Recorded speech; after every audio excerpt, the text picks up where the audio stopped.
एक समय की बात है, गोरखपुर नाम का एक छोटा सा गांव हुआ करता था।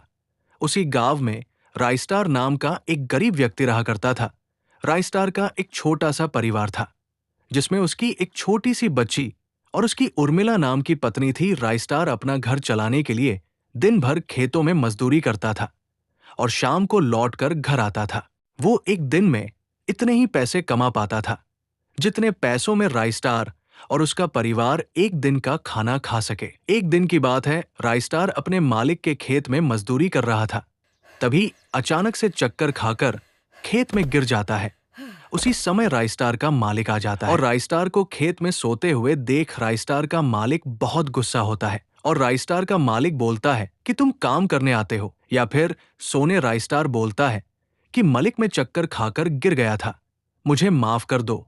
लेकिन रायस्टार का मालिक रायस्टार की एक बात भी नहीं सुनता है और रायस्टार को तुरंत काम से निकाल देता है। रायस्टार दुखी होकर अपने घर लौट आता है। तभी रायस्टार की पत्नी उर्मिला बोलती है कि आप आज इतनी जल्दी आ गए कम से। तभी रायस्टार बोलता है, उर्मिला मुझे मलिक ने काम से निकाल दिया। तभी अचानक से रायस्टार की बच्ची आ जाती है और रायस्टार की बच्ची बोलती है कि मुझे आज लस्सी पीनी है। रायस्टार बच्ची के सामने बोलता है कि आज शाम को मैं तुम्हारे लिए लस्सी लेकर आऊंगा। बच्ची खुशी खुशी खेलने चली जाती है। रायस्टार भी घर से चला जाता है। जब शाम को रायस्टार घर लौट रहा था, उसकी नजर लस्सी की दुकान पर पड़ती है और रायस्टार लस्सी लेने के लिए लस्सी की दुकान पर चला जाता है और बोलता है, भाई 3 गिलास लस्सी कितने रुपए की आएगी? दुकानदार बोलता है 60 रुपए की आएगी। लेकिन रायस्टार बोलता है, मेरे पास तो 30 रुपए ही है। लस्सी वाला बोलता है, इतने में तो लस्सी का सामान भी नहीं आता। तभी रायस्टार सोचता है और बोलता है, मुझे 30 रुपए का दही दे दो। रायस्टार 30 रुपए का दही लेकर घर आ जाता है और घर आकर दही से लस्सी बनने लगता है। लस्सी बनाने के बाद रायस्टार अपनी बेटी और अपनी पत्नी उर्मिला को लस्सी देता है। सभी लोग खुशी खुशी लस्सी पीते हैं।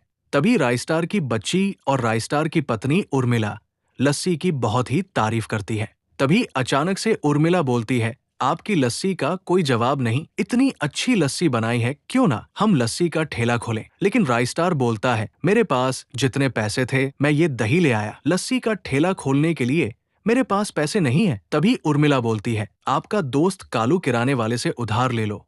फिर रायस्टार अपने दोस्त कालू किराने वाले के पास जाता है और रायस्टार कालू से बोलता है, कालू भाई मुझे पैसों की बहुत ही जरूरत है, क्या तुम मुझे 10,000 रुपए उधार दे सकते हो? मैं तुमको समय रहते लौटा दूंगा। लेकिन कालू बोलता है, तुम इतने पैसे कहाँ से लाओगे? रायस्टार बोलता है, मैं एक छोटा सा बिजनेस स्टार्ट कर रहा हूँ। तभी कालू बोलता है, मैं तुम्हें एक ही शर्त पर पैसे दे सकता हूँ, अगर तुम मेरे पैसे 1 महीने में नहीं लौट पाए तो मैं तुम्हारे घर पर कब्जा कर लूंगा। रायस्टार थोड़ा सोचता है, फिर बोलता है, हाँ ठीक है भाई, वैसे भी मुझे बहुत जरूरत है पैसों की। फिर कालू रायस्टार को पैसे दे देता है। फिर रायस्टार अपने गांव में एक छोटा सा लस्सी का ठेला खोल लेता है। धीरे धीरे 2-3 दिन बीत जाते हैं। रायस्टार का लस्सी का ठेला सही से चल नहीं रहा था। हर रोज 1-2 व्यक्ति ही आते थे लस्सी पीने के लिए। धीरे धीरे रायस्टार की लस्सी के चर्चे पूरे गांव में होने लगे। रायस्टार के लस्सी के ठेले पर भीड़ जमा होना शुरू हो गई और फिर राजस्थान का लस्सी का ठेला अच्छे से चलने लगा। रायस्टार ने 15 दिन में ही कालू के पैसे लौटा दिए। कालू मन में ही सोचता है, इसने मेरे पैसे 15 दिन में ही लौटा दिए, ये कितने पैसे कमा रहा है। कालू चुपके से रायस्टार को देखता है और बोलता है, इसने मेरे पैसों से बिजनेस स्टार्ट किया है और मुझसे ज्यादा पैसे कमा रहा है, मैं इसका बिजनेस बर्बाद कर दूंगा।